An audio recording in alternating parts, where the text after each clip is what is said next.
নমস্কার। আমার আজকের নিবেদন, বকুলকে চিনেছিলাম। আমি আমার প্রিয় বকুলকে চিনেছিলাম সেই ছোটবেলার একটা রবীন্দ্র জয়ন্তীর সকালে, যেখানটায় ফুল কুড়িয়ে মালা গেঁথে যাচ্ছিলেন আমার স্কুলের দিদিরা, গুরুদেবকে পড়াবেন বলে। আর সেই থেকেই বকুলের সাথে সখ্যতা আমার, ঠিক রবীন্দ্রনাথেরই মতো। তবে আজ পর্যন্ত আমি হিজল দেখিনি কোনোদিন। শুনেছি মায়ের মুখে তার নাম, তার অপরূপ রূপের কথা। দেখিনি হাওর, বিল, শুনিনি মাঝির প্রাণখোলা ভাটিয়ালি উন্মুক্ত নদীর বুকে।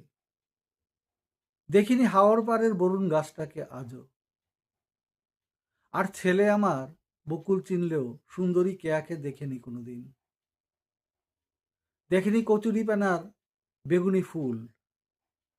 চিনে না টিলা, লুঙ্গা পাহাড়টাকে আজও ভালো করে। কারণ তার সখ্যতা এখন আর আমার সঙ্গে নয়।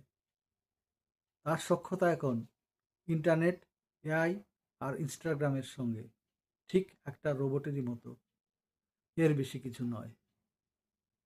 অনেক ধন্যবাদ।